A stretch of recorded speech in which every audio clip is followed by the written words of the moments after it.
앞뒤 좌우에 계신 분들과 인사하시면서 이렇게 이야기했으면 좋겠습니다. 사랑하고 축복합니다. 사랑하고 축복합니다. 예, 축복합니다. 오늘 2부와 3부 예배 시간에 MK 콘서트가 있었지요. 우리 선교사 자녀들의 이야기와 간증을 들으면서 또 함께 기도하는 시간을 가졌습니다. 제가 오늘 1부와 4부 설교를 갑작스럽게 하게 되면서 어떤 말씀을 나눌까 고민을 하다가 오늘은 선교에 대해서 이야기해야 되겠다, 말씀 전해야 되겠다 생각하게 되었습니다. 선교하면 어떤 생각이 드시나요? 먼 곳에 나가서 고생하시겠다, 그 정도 생각할 수 있어요. 대부분의 성도들은 나와는 상관없는 이야기이다 라고 선교에 대해서 생각하실 것 같습니다. 물론 선교사님들이 너무나 수고하고 열심을 내시는 것은 잘 알지만 그것이 나와는 별 상관이 없다 생각하는 것이 그런 분들이 대부분이실 것입니다. 친척이나 주위에 아는 선교사님이 계시는 분도 있지요. 저희 지구에도 어떤 우리 권사님의 오빠가 선교사님이시고 또 어떤 분은 동생이 선교사님으로 계시기도 합니다. 그런 분들은 또 기도도 하고 헌금도 또 일상적으로 하기도 하지요. 하지만 그 정도가 선교를 위해 내가 할 수 있는 최선이라고 생각하는 경우가 많이 있는 것 같습니다. 물론 선교사님들 위해서 기도하고 헌금하는 것 너무나 중요하고 잘하는 일이지요. 우리 주님께서도 잘하였도다 착하고 충성된 종아, 내가 작은 일에 충성하였으니 내 주인의 즐거움에 참여할지어다 라고 말씀하실 것입니다. 하지만 나는 기도도 하고 후원하는 그 정도는 하지만 그것만이 내가 할 수 있는 선교의 최선일 뿐이다 라고 잘못 생각하는 경우가 대부분이라는 거예요. 그래서 오늘은 제가 선교가 무엇인지에 대해서 그것을 나눠보려고 합니다. 제 전공 중에 하나가 선교학이었어요. 웬만한 선교사님들보다 선교학에 대해서 공부는 제가 더 많이 했을 것입니다. 하지만 미얀마나 멕시코나 태국 같은데 한 2, 3주씩 몇 차례 선교, 단기 선교 다녀온 것, 그것만이 전부이지 저는 현장 선교사는 아니었어서 우리 아까 왔던 MK들 앞에서 선교라는 명함을 꺼낼 자격조차 없는 사람이 저라는 것이에요. 제가 우리 교회 처음 부임했을 때 또 제 전공이 선교학이다 보니까는 좀 선교에 대해서 아는 척 좀 해봐야지 했다가 저보다 한 달 뒤에 부임한 목사님이 아프리카 7년 사역했던 현장 선교사가 와서 이제 선교에 대해서 자랑 좀 하고 싶었는데 깨갱하고 있었습니다. 근데 제가 선교학을 전공했지만 저는 선교를 너무 좋아하지만 현장 선교사가 되지 않은 중요한 이유가 있어요. 저는 반드시 한식을 먹어야 돼요. 고추장 없이는 저는 못 삽니다. 집에 반찬이 아무것도 없어서 고추장과 맨밥만 있으면 한 끼에 쉽게 해결할 수 있는데 그게 없으면 저는 살 수가 없어요. 얼마 전에 저희 아들이 생일이었는데 저희 둘째가 생일인데 생일이니까 뭐 먹고 싶냐라고 했더니 마라탕을 먹고 싶다는 거예요. 제가 이제 저희 아이들을 데리고 이제 마라탕을 갔지요. 거기서 저는 마스크를 한 번도 내리지 않았습니다. 냄새 맡는 것도 못 하겠어요. 냄새도 못 맡고 먹는 거는 당연히 못 하지요. 양식도 스테이크 일주일에 한 번은 먹을 수 있겠는데 그 이상 맨날 먹으라면 저는 그렇게 못 살 것 같습니다. 더구나 선교지 음식들, 제가 단기 선교는 갔지만은 갈 때마다 시험이 들어요. 저분들에게 잘 먹는 모습을 보여주는 게 선교에 너무나 중요한 일인데 저는 못 먹거든요. 저희 사랑하는 아들이 아빠 내 생일인데 이거 하나만 먹어봐 라고 했지만은 저는 단호하게 거절했습니다. 그래서 저는 현장 선교사가 되지 못했습니다. 그러면 저 같은 사람은 선교를 할 수 없는 것일까요? 오늘 그 이야기를 하려는 것입니다. 선교 후원만 할 수 있을까요? 물론 해야 되지만, 기도도 하고 우리 선교사님들 위해서 헌금도 보내야 되지만 그것만이 전부입니까? 물론 그것을 해야 됩니다. 저도 제가 아는 동생 선교사님들이 있어서 파라과이에도 헌금을 보내고 캄보디아에도 보내고, 교회 사례비 들어오면 먼저 우리 교회에 헌금을 하고 나서 선교헌금을 이제 항상 보내기는 합니다. 개척교회도 두 곳에 항상 후원을 하고 있지만, 하지만 그 정도가 제가 할 수 있는 선교의 전부일까요? 그것이 제가 할 수 있는 최선의 선교일까라는 것입니다. 우리 성도님들 중에도 저와 같은 이유라든지 아니면 다른 이유가 있어서, 여러 사정이 있어서 선교지로 가지 못하는 분들이 많이 계시잖아요. 가정을 돌보기 위해서 떠나지 못하는 분도 있습니다. 문제는 선교라는 것은 하나님의 모든 자녀에게 공통적으로 주시는 사명이라는 것이에요. 오늘 같이 나눈 말씀 8절에 오직 성령이 너희에게 임하시면, 여기 너희는 예수님께서 이 말씀하실 때 그 앞에 있었던 제자들 뿐만이 아니고 모든 믿는 자가 해당되기 때문입니다. 그래서 예수 믿는 우리 모두는 선교사가 되어야 하는 것이에요. 하지만 여러 가지 이유로, 음식 때문이든지 아니면 여러 가지 사정으로 현장 선교를 나가지 못하는 분은 지금 이 하나님의 말씀에 불순종하고 있는 것인가, 그렇지 않다라는 말씀을 제가 나누는 것입니다. 먼저 선교가 무엇인지에 대해서 알았으면 좋겠어요. 선교를 영어로 미션이라고 하지요. 선교사님은 미셔너리, 선교사 자녀는 미셔너리 키즈, 줄여서 MK, 오늘 MK 콘서트 했던 MK가 선교사 자녀입니다. 특별히 오늘 읽은 말씀이 우리가 잘 아는 또 너무나 유명한 선교의 부름의 말씀인데, 너무나 중요한 말씀이긴 한데, 사실 이 말씀뿐만이 아니고 성경에 나오는 모든 말씀이 선교에 관한 말씀이라는 것입니다.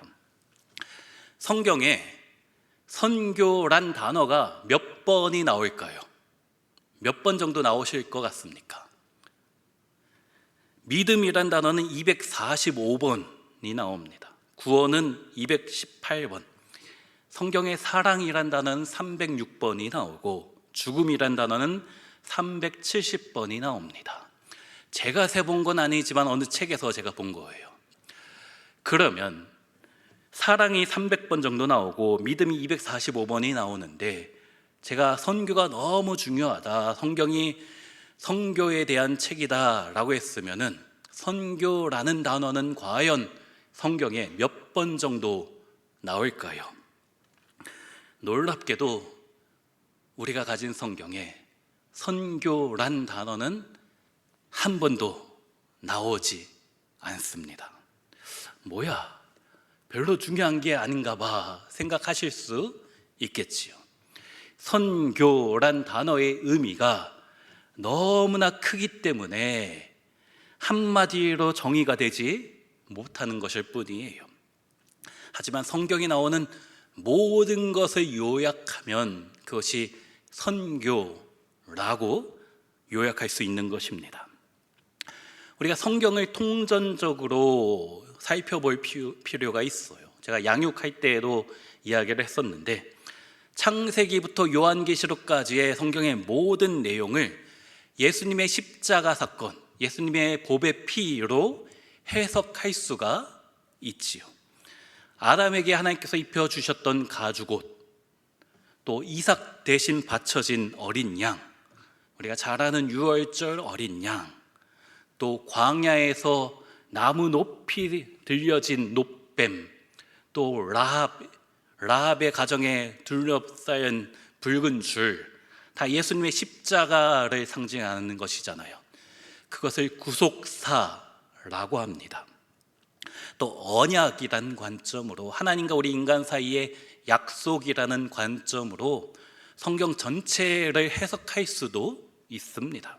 또 성전이란 관점, 에덴에서 성전이 된 에덴 성전부터 시작해서 요한계시록에 나오는 새 하늘과 새 땅이라는 성전으로, 이런 성전 신학으로 창세기부터 계시록까지 다 해석할 수도 있어요. 또 하나님 나라라는 관점으로도 성경을 바라볼 수 있지요. 성경 전체를 관통하는 중요한 메시지 중에 하나가 선교라는 것입니다. 제가 소논문을 썼던 책 중에 아서글라서 교수님이 쓴 성경에 나타난 하나님의 선교라는 책이 있습니다. 한 엄청 두꺼운 책이에요. 벽돌책이라고 하죠. 그거 다 과제하려고 보다가 시험 들 뻔했습니다. 너무 두꺼워서.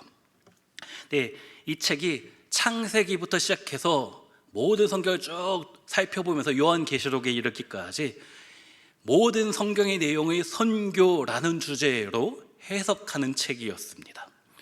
모든 성경은 하나님의 선교 이야기다 라는 거예요.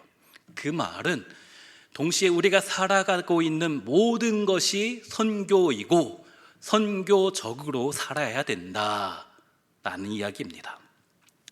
선교가 영어로 미션이라고 했지요.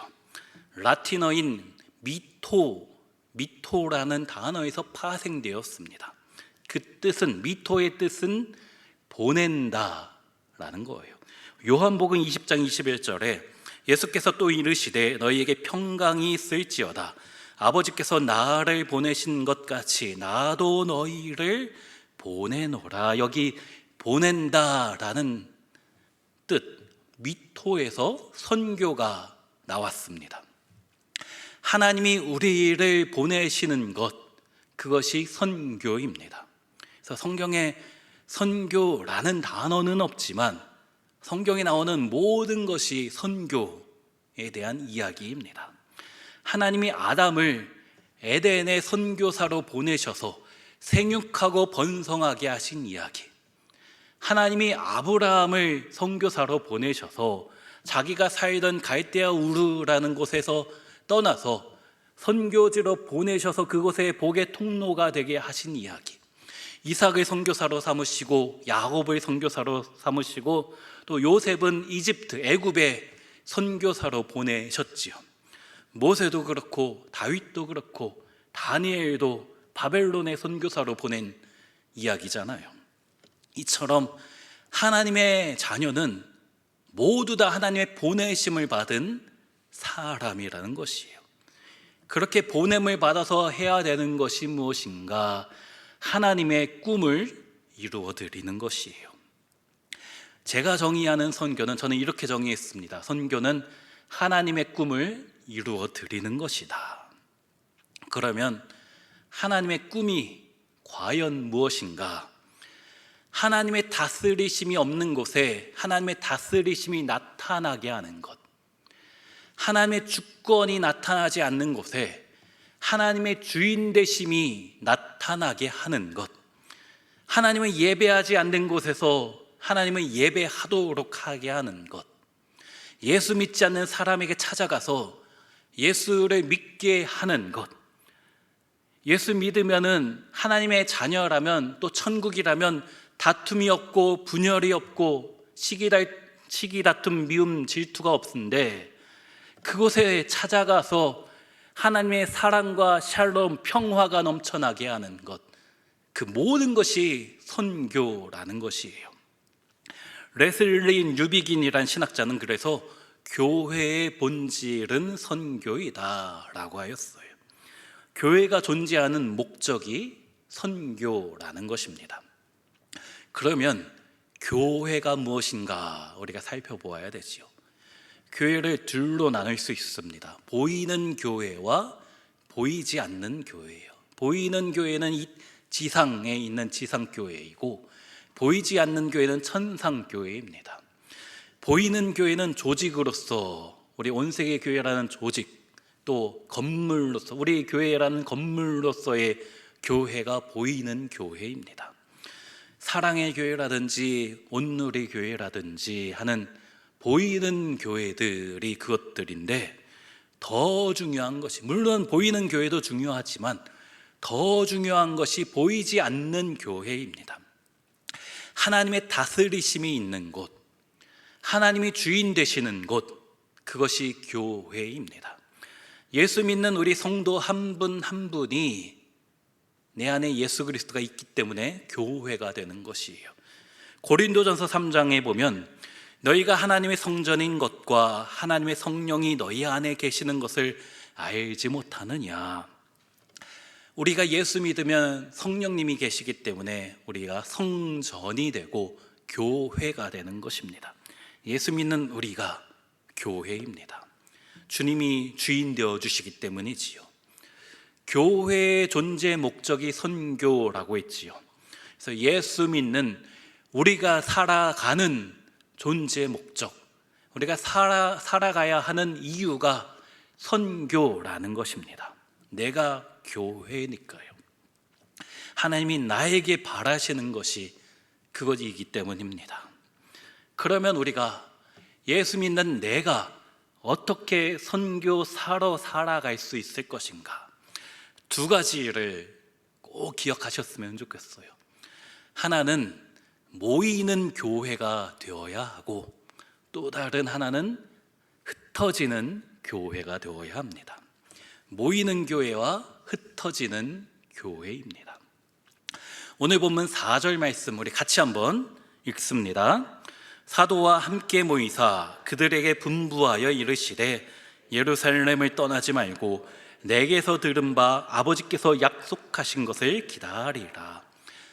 십자가에서 죽으시고 부활하신 예수님이 승천하시기 전에 제자들과 40일을 함께 유하시면서 하나님 나라의 일을 가르치셨지요. 천국에 대해서 가르쳐 주셨습니다.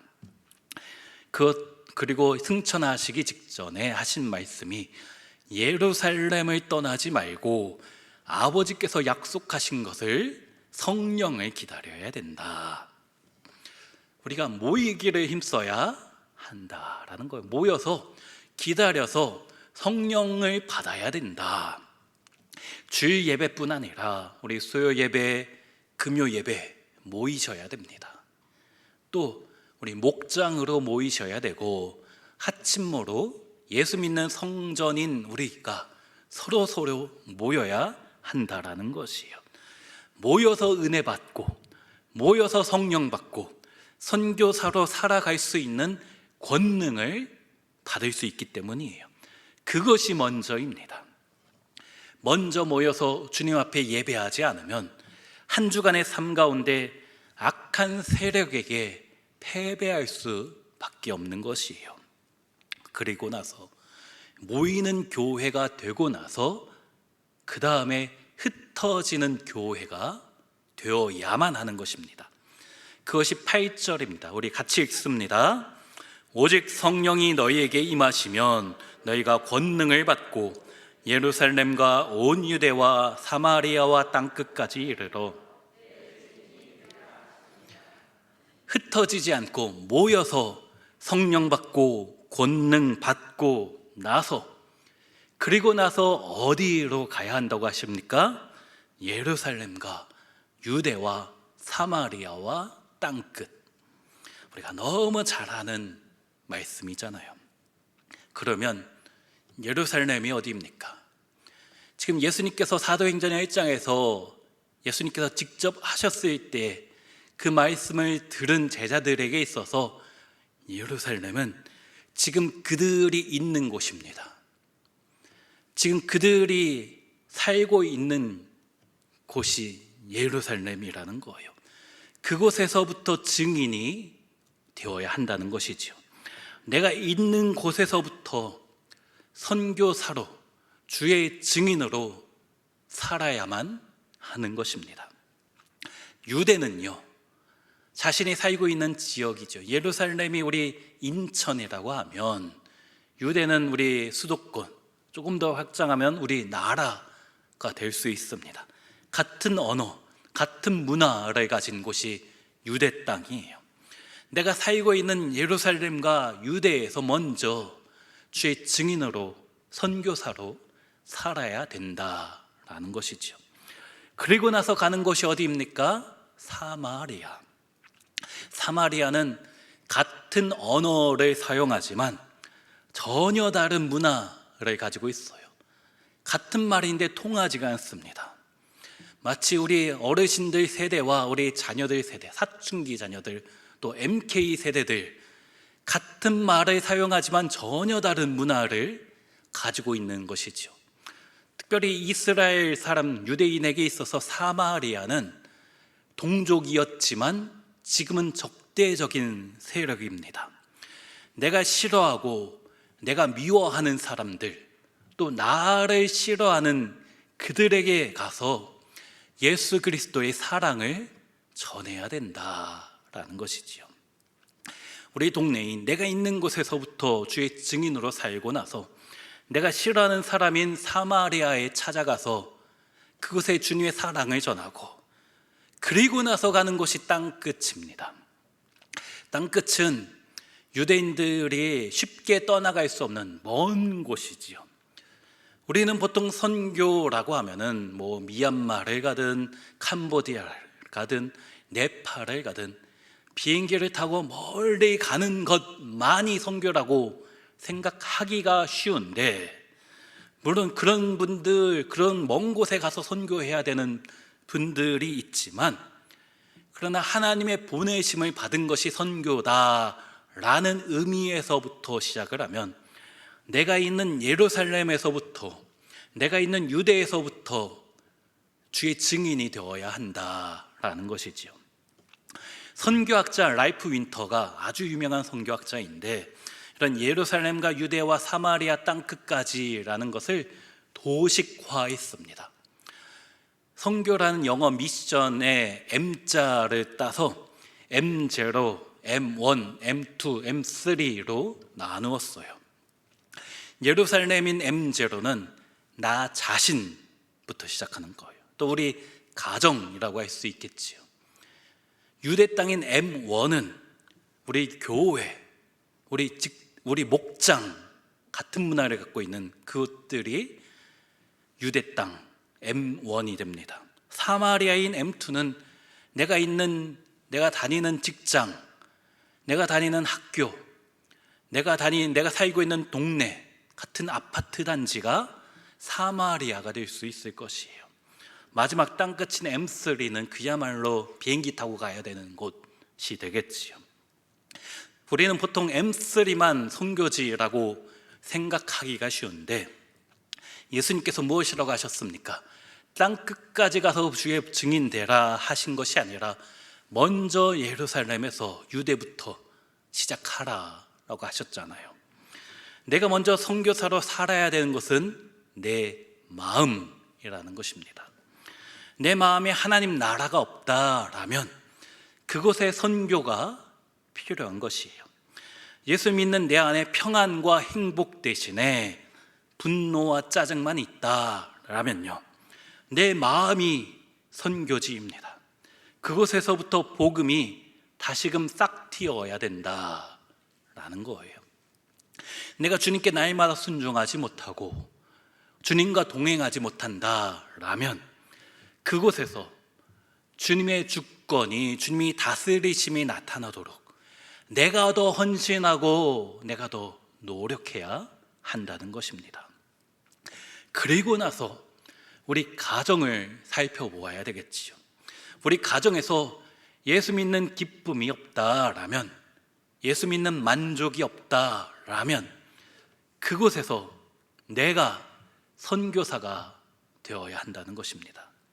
사랑하는 가족 중에 아직도 예수 믿지 않는 사람이 있다라면 내가 가정의 선교사가 되어서 내가 더 겸손히 섬기며 내가 더 손해보면서 사랑을 베풀며 예수님을 증거해야 하는 것입니다. 또 교회는 우리 가족들이 다 다니긴 하지만 여전히 우리 집은 예수 믿는 것처럼 생각되지 않는다라면 주님이 나를 가정의 선교사로 보내셨는데 내가 지금 사명을 제대로 감당하지 못하고 있는 것은 아닌가 되돌아봐야 되는 것이에요. 그리고 나서 내가 가야 될 곳이 어디입니까? 사마리아. 내가 속한 직장에서, 학교에서, 일터와 또 내가 있는 아파트 단지, 내가 사는 동네에서 예수님의 다스리심이 나타나지 않는다라면, 내가 사는 동네에 예수 믿지 않는 사람이 있다라면 그것이 주님께서 저와 우리 여러분을 보내시는 선교지라는 것입니다. 그것이 예수 믿는 기쁨으로 충만한 천국 되도록 내가 더 노력해야 한다는 것입니다. 이 모든 것이 우리의 선교지라는 거예요. 우리끼리 있으니까 솔직히 이야기해서 우리 가정에 마음에 안 드는 사람이 있잖아요. 우리 부부끼리 오신 분은 아무 이야기 하고 계시면 안 됩니다. 우리 성도님들 직장에는요, 그런 인간이 왜 꼭 나를 힘들게 하는 인간들, 우리 주위에 나를 짜증나게 하는 인간들이 왜 이렇게 많은지, 왜 그런지 아십니까? 그것이 하나님께서 나를 보내신 나의 선교지이기 때문에 당연한 거예요. 나를 힘들게 하는 사람이, 나를 괴롭히는 사람이 많은 것은 그것이 나의 선교지이기 때문에, 나의 땅끝이기 때문에 그렇습니다. 하나님께서 왜 나를 그렇게 힘들게 하시는가? 원하시는 뜻이 있다라는 것이지요. 평안이 없는 곳에, 미움과 다툼이 많은 곳에 나를 통해서 주님이 천국 만들길 원하셔서 나를 그곳에 선교사로 보내신 줄로 믿습니다. 우리 성도님들의 목장은 어떠실까요? 또 봉사하시는 부서는 어떠실까요? 코로나로 목장 모임을 제대로 하지 못한 곳도 많이 있습니다.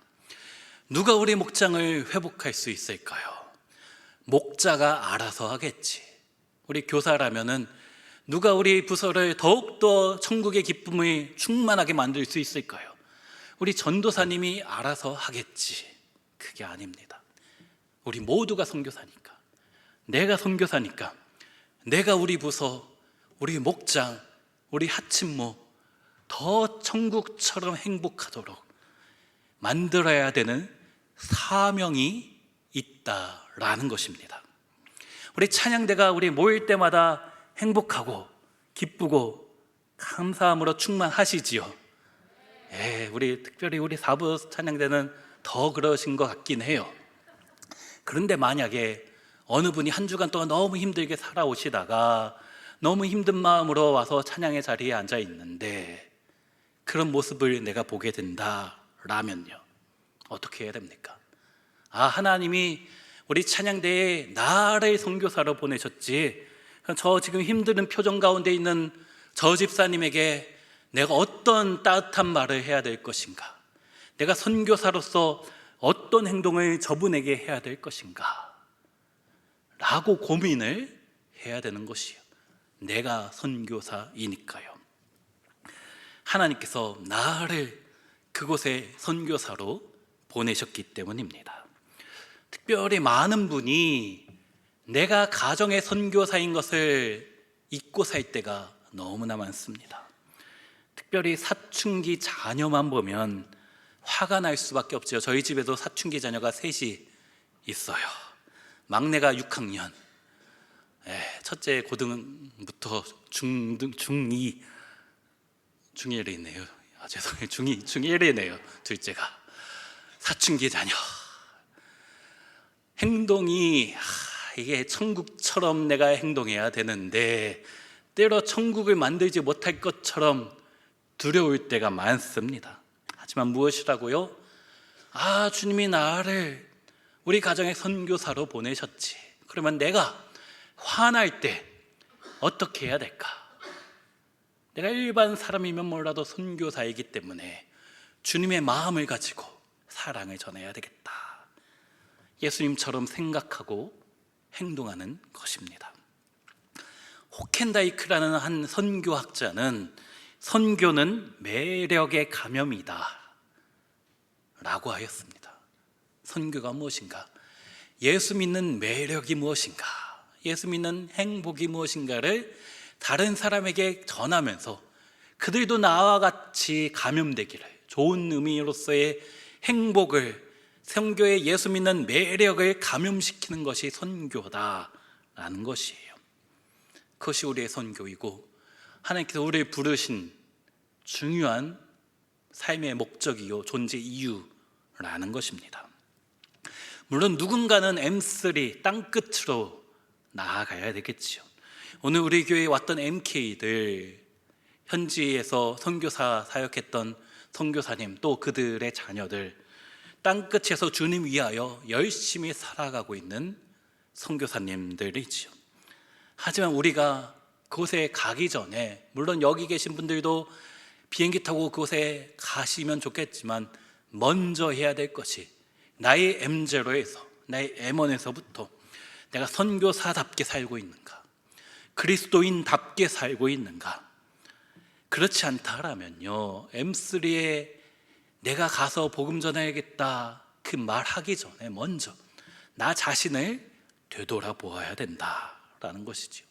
나의 사마리아, 나를 미워하는 그곳에, 직장에 있는 그곳에 먼저 찾아가서 어떻게 주의 증인이 될 것인가 날마다 고민하면서 내가 먼저 천국에서 내 마음의 천국을 만들어가고, 우리 가정이 천국 되게 하고, 우리 직장에서 주의 증인이 되도록 그렇게 살아야 될 줄로 믿습니다.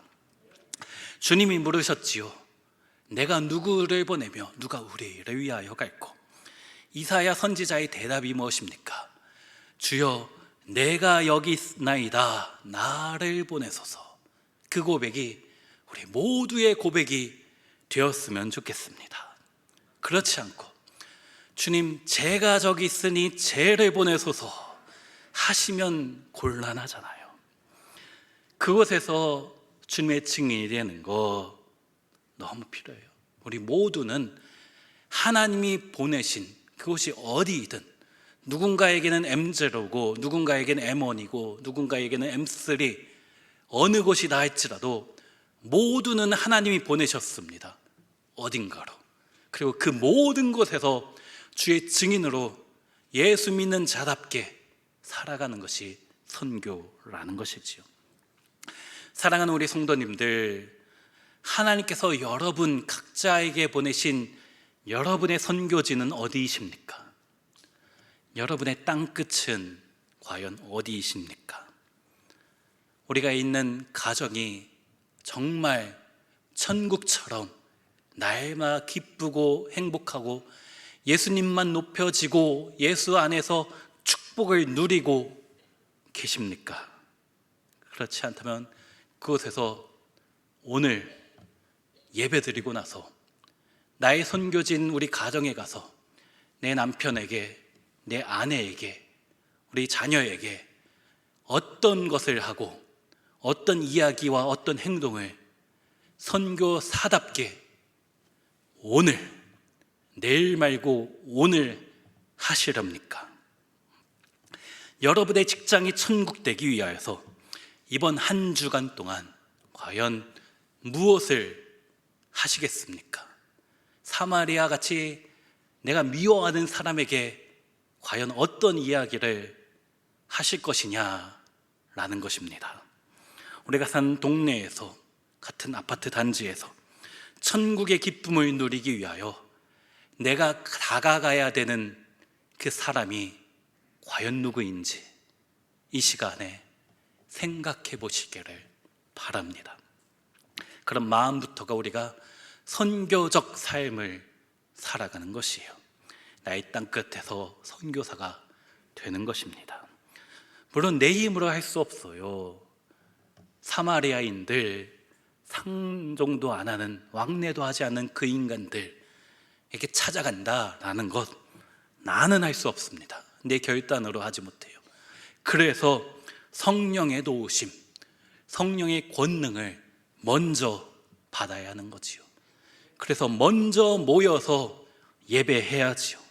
예배 가운데 은혜 받고, 예배 가운데 권능 받고, 예배 가운데 도전 받아서 그리고 나서 흩어지는 교회가 되어서 각자의 삶의 현장에서 선교사로 살아가시는 우리 온 세계 교회 모든 성도님들이 되시기를 축원합니다. 주님, 제가 선교사입니다. 저를 통하여 주님의 끝이 내 삶의 모든 현장 가운데 이루어지도록 나를 평화의 도구로 사용하여 주시옵소서. 미움이 있는 곳에 사랑을, 상처가 있는 곳에 용서를, 분열이 있는 곳에 일치를, 의혹이 있는 곳에 믿음을 심는 선교사인 내가 되게 하여 주시옵소서. 오늘도 그렇게 고백하고 헌신함으로 우리가 살아가고 있는 모든 것을 주님 다스리시는 천국 만들어 가시는 우리 온 세계 교회 모든 성도님들 되시기를 주의 이름으로 축원합니다. 자, 우리 말씀